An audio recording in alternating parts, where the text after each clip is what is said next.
I found out Jason was cheating on our third wedding anniversary. The table was covered with dishes, but he barely touched them before heading out. When I asked where he was going, he answered with perfect candor. "My foodie's treating me to dinner. It's Mia, you know her. Free food, why pass it up?" Yet an hour later Mia sent me a voice note. In it, Jason's voice was giddier than I'd ever heard it.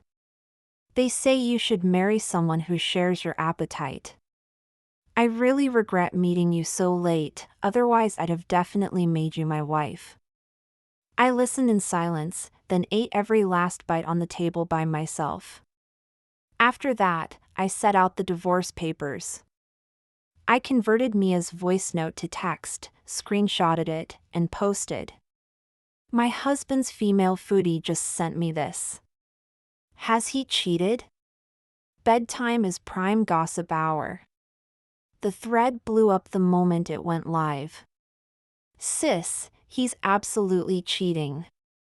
If you believe they're just innocent foodies, you might as well believe I'm the first emperor. Emotional cheating is still cheating. You don't have to catch them in bed. Stay woke, sis." I snorted a laugh, didn't reply, kept scrolling. The algorithm pushed it to trending, comments topped 10,000 in no time. Some urged divorce, some offered analysis. When I stayed silent, a few turned on me. "Damn, another doormat. If you're not leaving, don't post and piss us off." My finger paused, then typed. "Jamie, divorcing now. What's so fascinating? Still up?"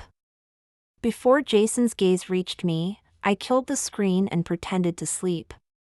The mattress dipped as he curled around me from behind, voice velvety as always. "Didn't you love that place's dim sum? I brought some back, want a bite?" He'd just come from dinner with Mia, his shirt smelled of perfume fused with food. I wrinkled my nose and eased away. "No thanks." Sensing the chill, Jason gave a soft chuckle. Like coaxing a child, he whispered at my ear. "Don't be mad. It's not that I didn't want you along. Your stomach's delicate, you never enjoy what we order. You'd just kill the vibe. Better we each eat our own thing, right?" Kill the vibe? My fingers tightened around the phone. His tone stayed gentle, but the words stabbed like needles, souring my heart. If I hadn't accidentally overheard, I'd never have guessed. When a man and a woman share the same taste, they can also end up rolling in the same bed, huh? Actually, that line from Mia wasn't the first time I'd heard it. Half a month earlier, in a bright mood, I dined at a classy spot near work. I booked a private booth, ordered, then pulled the sonogram printout from my purse. Looking at the bean-shaped shadow, I felt impossibly warm. Our first child, 3 years in the making, Jason would be over the moon. The waiter set down cream of mushroom soup. I tasted it and reached for my phone. He loves this flavor. I was about to tell him I'd finally found a restaurant perfect for both of us, and that we were about to become 3, when Jason's voice drifted in from next door. "Gross. Probably only my wife could swallow this tasteless pretty boy food. I was an idiot to try her pick. Let's never come here again." The booths were separated only by a bamboo screen, far from soundproof, so every word of disdain rang clear. When the rest of my order arrived, my chopsticks froze midair. Peeking through the slit, I saw just the two of them. Jason tossed his spoon, tugged Mia into his side, and grinned. "Hey, late night skewers tonight, just us." She nestled closer, perfectly at ease. "Love to." "Oh, and you're off soon, let's hit upstate." I mapped out the best barbecue joints. Jason agreed instantly. My hand, ready to yank the screen aside, stopped cold. Time off? He told me he was going on a business trip to Havenport. I racked my brain and realized Jason's travel had spiked only after meeting Mia, though his job barely required it. Dazed, I listened to their itinerary in detail. Suddenly Jason snapped his fingers. "Book the hotel, would you? Don't want my wife getting suspicious. She's boring, sure, but I'm not ready for divorce." Mia cut to the chase. One king bed? They shared a knowing, filthy laugh. That sound shattered the last of my hope. I tried to lie to myself, they're just super close, lousy with boundaries. But now I knew my husband had, in every way that counted, cheated. I stared at the sonogram, nails carving crescents into my palms. Tears splattered the paper. Jason sighed, replete with laughter. "Man, if only we'd met sooner, life with you would have been a blast.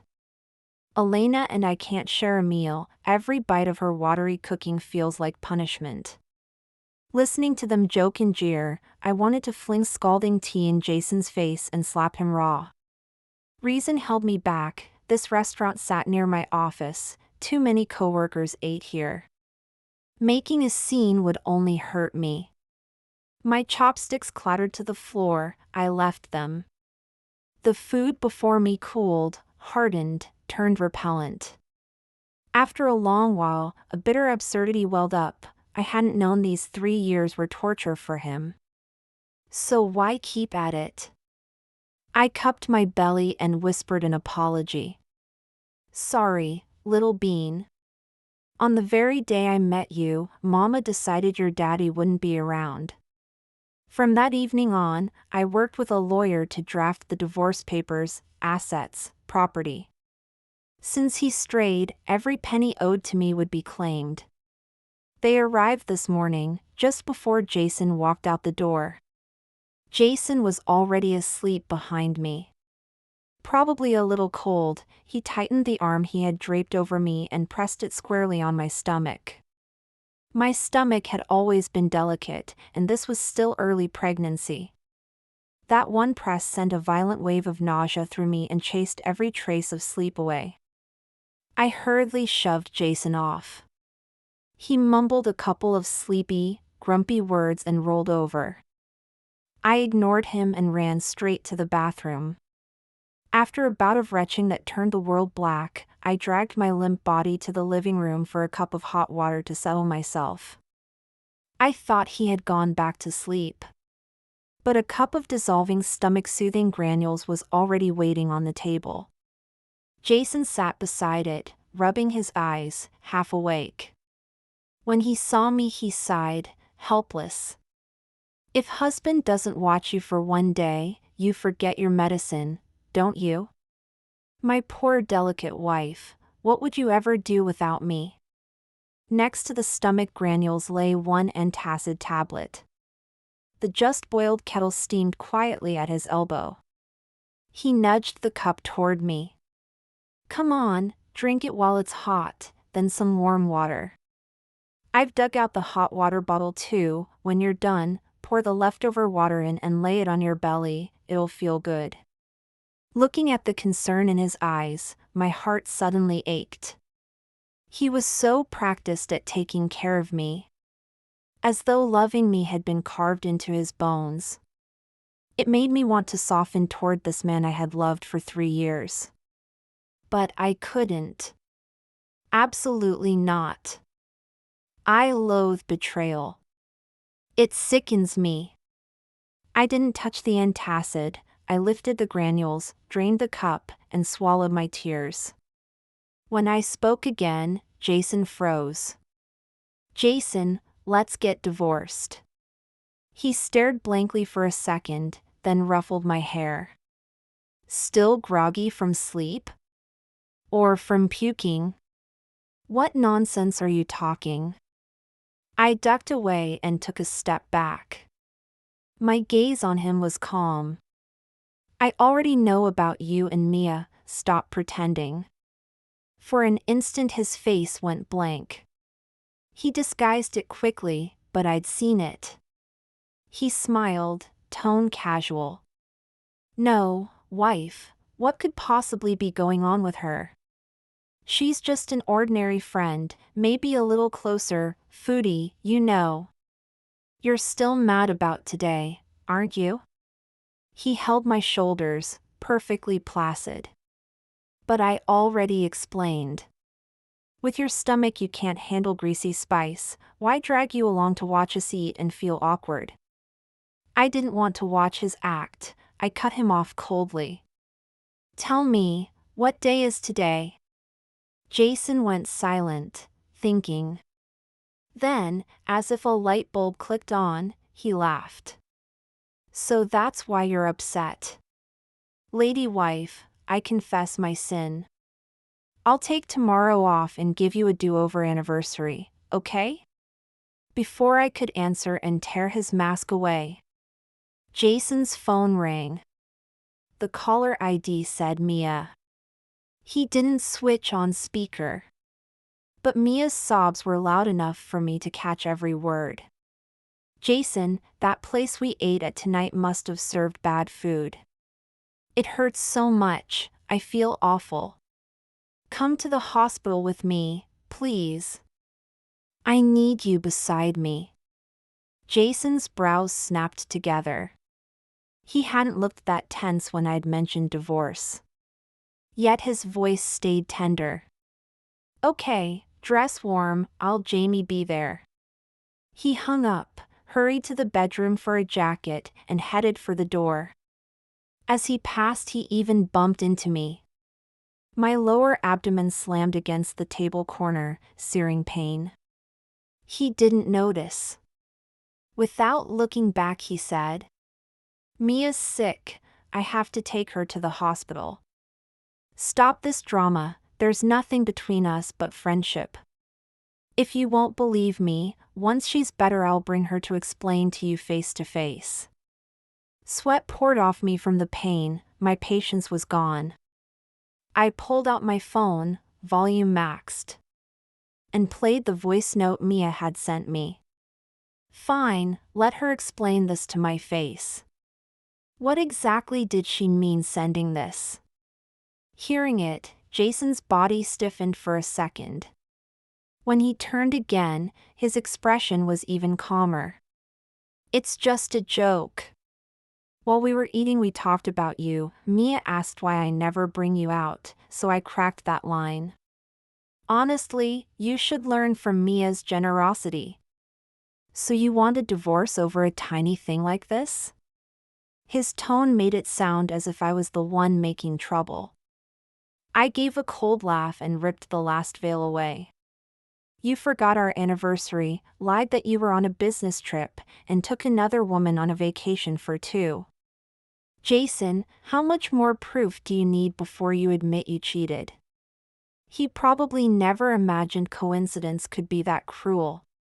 So his first reaction was explosive rage. He hurled his keys, his voice went icy. You even know who I traveled with? Who says you can investigate me? Don't you understand, trust is everything between spouses. I didn't bother explaining, my smile only grew more mocking. Evidence shows you're not worth any trust. Dylan, yet the phone rang again. Still Mia. He didn't answer, he inhaled, forced his fury down, and picked up the keys. I'll overlook your stunt for tonight. Can we talk divorce when I get back? Mia's still sick. I was done arguing. I pulled the divorce papers and blocked the doorway. Sign this first, then go wherever you like. Jason laughed in anger.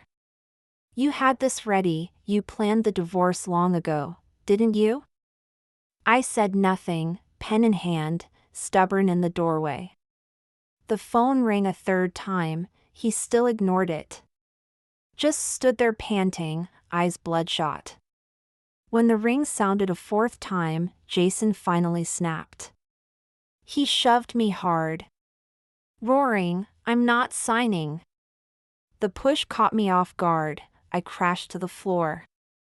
The pain in my abdomen sharpened, as though something was tearing me apart. I tried to call out, to make Jason come back. But he'd already slammed the door behind him. I lay there, limbs like lead, panic rising. I could feel the bond between me and this child snap. The room began to blur. Just before everything went dark, I heard a voice tear apart with terror. "Elena! Don't scare me like this. Why are you bleeding so much?" On the way to the hospital, I drifted in and out of consciousness, fragments of the past flickering through my mind. In my memories, Jason had always been the kind of guy who collected friends. He loved murder mystery board games, weekend road trips, big group dinners, hunting down every new restaurant in town. We met at a mutual friend's boozy get-together. I had to admit, a guy that good-looking and sunshine bright is the center of gravity wherever he goes. While I played drinking games, I kept sneaking glances at him. I didn't notice someone drop something into my glass. Alex saw it. Without a word, he flipped the table, called the guy out in front of everyone. Bottles shattered, the creep's forehead split open. The rest of us couldn't pull Alex off until somebody dialed 911. As the officers led him away, he still found the breath to grin at me standing there shaken and teary. "Don't worry," he said, "just teaching a loser some manners." I rode to the precinct house as a witness. All of us talked at once, swearing Jason had nothing to do with the fight. The second we stepped outside, he looked straight at me. He yanked me into a hug before I could speak. Exhaled like he'd been holding air for hours. "I don't care what happens to me, thank God you're okay." That was the first time a total stranger made my heart race. Later I learned Jason had felt the same lightning bolt. While I was watching him, he was secretly watching me. From that night he chased me with relentless, happy intensity. "Jamie, we were officially together." A year later he proposed. I didn't say yes right away. Jason's social circle is huge, and his easy charm blurs lines, male friends, female friends, it doesn't matter. I'm quieter. After a year I still felt like an outsider in his world. The memory of that spiked drink left me permanently uneasy. I loved him, yet I hesitated to promise him forever. The 9th time he knelt, I finally told him my fears. In front of everybody he swore an oath as sharp as a vow. "Friends are friends, the woman I love is my wife. I, Jason, will never cross that line. If I do, Elena can punish me any way she wants." He sounded so certain. I chose to believe. For 3 years of marriage his buddies, guys and girls alike, kept respectful distance. Then came Mia. Mia showed up at a work banquet after we were married. They bonded instantly over truffle fries, Michelin stars, late-night taco trucks. To put me at ease, Jason talked about her openly, introduced her as his foodie, and Mia sweetly called me sis. Unlike his city slicker pals, she seemed simple and starry-eyed, fresh from a tiny farm town. She gasped in delight at every dish Jason picked, clutching her chopsticks like a kid at Disneyland. But she was broke and got pushed around at the office. Jason's protective instinct kicked in. Soon he was updating me on her roommate drama, her overtime pay, her cat's vet bills. Eventually the foodie stopped staying on her side of the table and slid into our bed.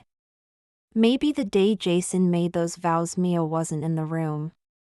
So she became the convenient, guilt-free choice for his affair. The ambulance hit a pothole, my body lurched and a sliver of awareness returned. Noise crashed around me, Jason's hand clamped over mine, his voice cracking in panic. Everything sounded underwater, but I caught the terror in his tone. Something hot, tears, splashed onto the back of my hand.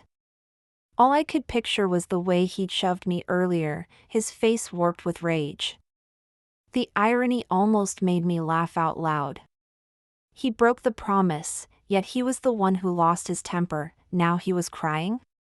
Is the baby still alive? When I woke in the hospital, I stared at the ceiling for Morgan before I managed the first sentence. I knew Jason hadn't left the bedside. Those 5 words froze him mid-breath. He raked his hair, knuckles white. Morgan, he gave up the struggle and exhaled a ragged sigh. Elena, scream at me, hit me, whatever you need. I didn't know you were pregnant, I swear. I love you. If I'd had any idea, how could I have pushed you? I'd already guessed, but hearing the finality hollowed me out. My body had never been cooperative. Getting pregnant was a miracle. This child was the first flicker of life I'd ever carried. I had loved him so fiercely it scared me. I tilted my head back, eyes shut, letting tears seep into the pillow. Jason's voice cracked like a contrite little boy's. Elena, please. We'll have another baby, I promise. There would be no next time. I opened my eyes and drilled my gaze into his. Go home and sign the divorce papers. Elena. My eyes burned, my voice shook. Jason, don't make me hate you more than I already do. He had never heard me speak like that, the words slammed him still. After a long silence, he let out a brittle laugh and pointed at the nightstand. It's already done. I looked over and saw them. The divorce papers were crumpled, exhausted, lying there like shed skin. I flipped to the last page. His signature was inked in jagged strokes. Only then did my lungs remember how to breathe. Suspicion flickered. He still denied the cheating. Why surrender so easily? Reading my face, he gave a self-mocking smile. When they rushed you to emergency, the nurse needed to start in 4, but you wouldn't let go of those papers. You were unconscious, yet your knuckles were locked. They couldn't pry them away until I leaned in and said I'd sign, and only then did your fingers loosen. He sounded equal parts baffled and bruised. Elena, you hate me that much, over a foodie? I ignored him and scanned the document again. He hadn't touched a single clause of the property split. Good. I grabbed the pen and scratched my name beside his, ink skidding with urgency. Only then did I meet his eyes, voice flat and icy. You're the one who vowed grandly to marry me. You're the one who shattered the vow and killed our child. Tell me, Jason, don't I have every right to hate you? He stepped closer, mouth opening. I yanked the blanket over my head and delivered my verdict. Get out. I can't stand the sight of you right now. Once I'm discharged, I'll call you. We'll finish this at the city clerk's office. Over the next few days, Jason really did stop showing up in front of me. Every morning, while I was still asleep, he would set a thermos of slow-cooked chicken broth on my nightstand. Every night, after I'd fallen asleep, he'd slip in to empty my trash and pull the blanket over me. He took care of me in silence, but he never let me see him. It was as if my words had stung him into a sullen, childish sulk. I didn't care what was going on in his head. I drank the broth with a clear conscience. He'd cost me a traumatic miscarriage, and I hadn't even added a damages clause to the divorce papers. This care was the least he owed me. What I hadn't expected, though, was Mia showing up on my 4th day in the hospital. She was wheeled in, all pretty smiles. Only when she caught the unwelcoming look on my face did she sober up. Elena, I'm so sorry.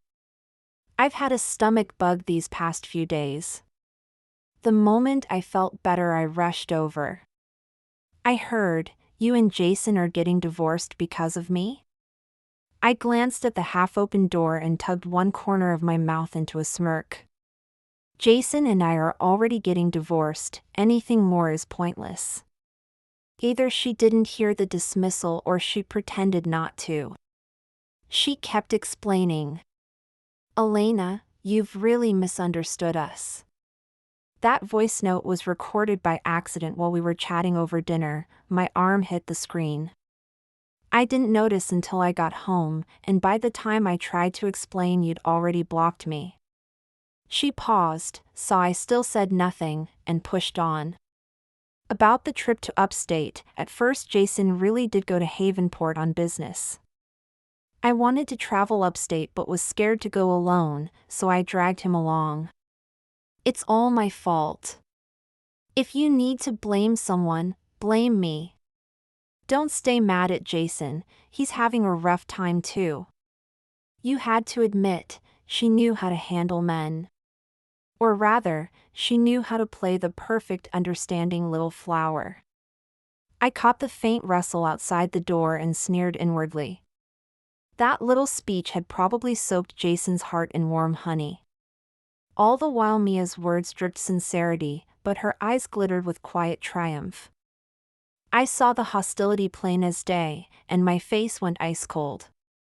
Finished? Then get out. I hope your future mistress tells you the exact same things after you're married. Then you can decide whether you believe her. You. Mia's expression cracked. She shot a look toward the doorway. Then she leaned in, voice dropping to a whisper, the raw malice beneath her farm girl mask finally showing. Don't divorce him, sis-in-law. Isn't it more fun when it's exciting? You have no idea how wild Jason gets every time we meet. Looking at her face, I felt my stomach lurch. I couldn't take another second. I swung my hand and slapped her hard. Rowan, get out! Jason, who'd been crouching outside like a turtle, finally bolted in at the uproar. Mia, red handprint blooming on her cheek, gave him a tearful, pitiful glance before throwing herself into his arms, sobbing. Jason's brows knitted, his face frighteningly dark. You keep saying you don't trust us, but the moment Mia heard we might divorce, she rushed here even faster than I did. She came to explain, and you hit her? When did you become so unreasonable? In his fury, Jason forgot to lower his voice. His roar was so loud the whole door rattled. A nurse, sick of the racket, shoved the door open. Sir, no shouting in the hospital, surely you know that? She eyed the two still wrapped around each other, disgust flickering across her face. Your wife just miscarried. As her husband, can't you think of her feelings? Jason's face darkened further, only then did he let go of Mia. He pressed his lips together, struggling to calm himself, saying nothing. Once he quieted, the nurse rolled her eyes and turned to leave. As she walked off, she muttered loud enough for everyone to hear. Never seen anything like it. Wife loses a baby and husband drags the mistress in to torment her. Have some decency. The door clicked shut, and Mia cried even harder. Jason shielded her in his arms, his face like a thundercloud. Elena, what's wrong with you? Without a shred of proof, how can you slander a young woman in front of strangers? I stared at him, disappointment flooding every corner of my chest. He knew perfectly well I never gossiped behind people's backs. I certainly hadn't broadcast their affair in the hospital. The nurse had simply seen our marital status on the chart and watched them embracing. She'd put two and two together herself. But I also knew that even if I explained, the lovebirds in front of me wouldn't listen. So I took out my phone and opened the recording app. With a cold chuckle, I hovered my thumb over the play button. Jason, I was willing to leave you a scrap of dignity. You chose to throw it away. You asked how I knew you never went on that business trip but vacationed in upstate instead. Half a month ago, I happened to be eating in the booth next to yours. I savored the unease finally creeping across his face. It felt good. I raised an eyebrow and wiggled the phone. Every word of your lovely conversation is right here. Which hotel you booked, what room type. Even what brand and flavor of condoms you plan to buy, I captured it all. Want to listen? I'd originally kept the recording in case Jason refused the divorce or quibbled over property, something to present in court. Now it was serving its purpose just fine. The confidence that had stayed plastered on Jason's face for days finally collapsed. No, don't play it. He shoved Mia aside and lunged for my phone. But I'd already slipped it back into my pocket. He covered his face, words tumbling over themselves. I'm sorry, I didn't know. I didn't know you were there that day. A bitter laugh rang through my mind. Sorry, didn't know. Those were the only 2 sentences he ever seemed able to produce. As if the crime wasn't the cheating itself, only the fact that he'd been careless enough to let me find out. Under my freezing stare, he went quiet, shame making him sway on his feet. He tugged Mia and stumbled toward the door. Before they stepped out, I reminded him, voice flat. Since you don't care to hear the recording, be at the city clerk's office tomorrow at 9 with your documents. If you don't show, don't blame me for forwarding that clip to every friend and relative you have. I'm not waiting a single day longer. I expected him to stall again, or simply play dead and not turn up. But to my surprise, he arrived exactly at 9. Still cares about his reputation, I guess. I snorted softly and walked through the doors of the city clerk's office. We kept our silence from the moment we entered to the moment we pulled our numbered ticket. I could feel him sneaking glances at me, turning away the instant I shifted my gaze, as though belated shame had finally caught up with him. I ignored him, closed my eyes, and pretended to nap. We'd arrived early, almost no time passed before our number was about to be called. Jason finally lost his nerve and clutched the hem of my jacket as I sprang up. His eyes were bloodshot, still unwilling. Elena, it's just this once, can't you forgive me this once? Don't we even have the tiniest chance to start over?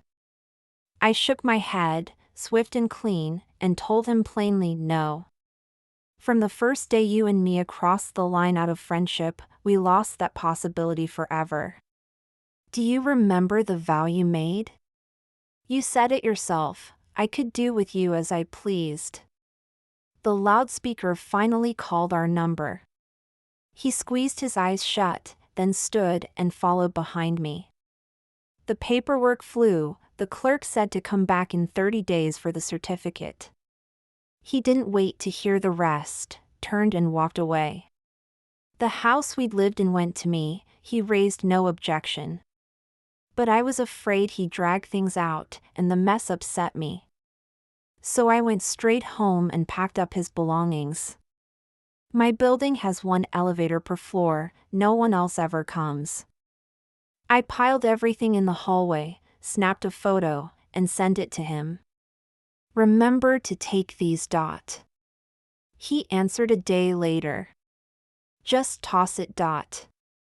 What a waste. I rolled up my sleeves again, anything in the pile still worth money I fished out and sold.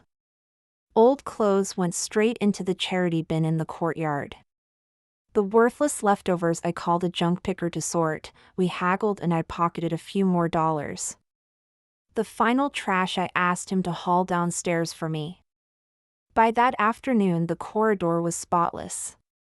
I stretched, feeling wonderfully unburdened. I took out my phone, transferred him the money I'd made, and labeled it. Your payout from your junk. Then I blocked him for good.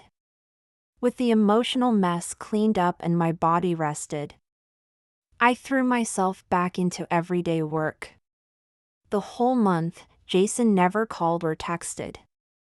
Silence, perfect silence. I was satisfied. An ex, after all, should stay as quiet as the dead. Amid the bustle of work, I almost forgot Jason existed. Not until my calendar pinged the reminder, pick up the certificate tomorrow, did it hit me. Jason had vanished from my life for an entire month. Those 4 weeks had been light and full. That evening an unknown number rang through. I answered casually with a hello. But the line stayed mute except for heavy breathing.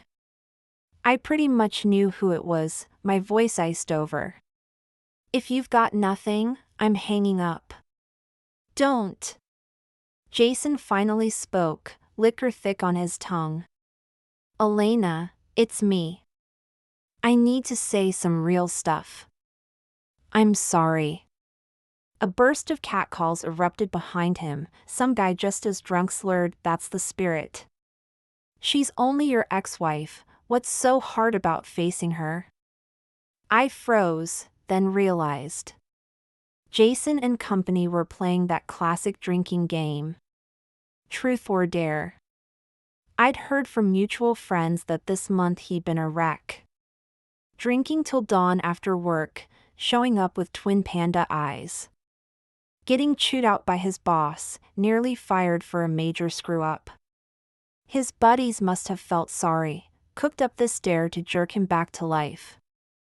I sometimes envied that talent of his, gathering friends who'd walk through fire for him. The tongue-thick guy shouted excitedly. Raise your glasses, everyone, toast to Jason's brand new life. Having fulfilled the dare, I was ready to hang up. Jason sensed it and blurted, "Don't, please don't. I still have so much to tell you." I paused, he gulped an entire glass, then went on, "I'm sorry, Elena, I've cut Mia off completely. I checked everything, she sent you those messages on purpose, she wanted a job at our firm, begged a friend to get her into my bar hopping group, zeroed in on me. She never planned to be with me, she's just a prank-loving train wreck. I've blacklisted her resume industry-wide, at least in Havenport she won't land a decent position easily." He drew a shaky breath, voice cracking. "I know you never trash-talked Mia at the hospital, I know you're not that kind of person. That day I only wanted to rile you, make you fight so I could coax you later. While you were hospitalized you looked broken every single day, I was scared. But I screwed up, again." Each sentence ended with another glug of alcohol. Until the final words came out in sobs. "I'm sorry, I really, truly know I was wrong. Can we please skip the city clerk's office tomorrow? I don't want this divorce." His friends fell silent, afraid to prod him. Waiting for my answer. What answer could I give? I'd already let go, his repentance stirred nothing. I only smiled faintly and said gently, "Go easy on the booze." He sucked in a breath, hope maybe. Before he could speak I added, 9 a.m. tomorrow, don't be late for the certificate. Next morning I dressed up nice and went to the city clerk's office. This month, to rebuild my body, I'd been eating more. Clear, rich broth every day, I'd even gained a few pounds since before the miscarriage. In the mirror my cheeks had filled out. Colleagues said I glowed. Looked bright and alive. As for Jason, when he stepped in front of me I almost didn't recognize him. He dropped what looked like 20 pounds. Stubble on his chin, hair every which way. Reeking of alcohol, eyes ringed with purple. Like he'd drunk all night and come straight from the bar. I looked him over, he did the same to me. At last he glanced at his haggard self and gave a bitter smile. Nothing about me matters anymore. Thank God you're okay. I nodded, no appetite for small talk. Just as I was about to enter the building, he called after me, eyes clinging to a final straw. Really, no second chance at all? I stopped, thought it best to spell it out. Looking at him, calm and clear, I said, I've thought it through this month, maybe we were wrong from the start. You're outgoing, love people, and never draw lines between male and female friends. I stay quiet, but those blurred lines are the one thing I can't stomach. If you hadn't made that vow back then, I'd never have married you. Jason flared, half-drunk agitation in his voice. But I get it now, I'll keep my distance from every female friend. Mia's already history. I shook my head, stepped back, disappointed. You still don't see. Even without Mia, tomorrow there'll be Zhang Yao, Wang Yao, Li Yao. It's who you are, like taste buds we can't reset. You can't change, I can't accept. Jason, we never fit. It only took 3 years to see it, crystal clear. I turned and walked into the city clerk's office.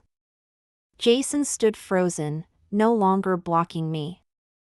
The papers took under 10 minutes. I felt weightless. Without looking at him, I headed toward my office. Jason watched my back and said softly, Elena. I'm sorry.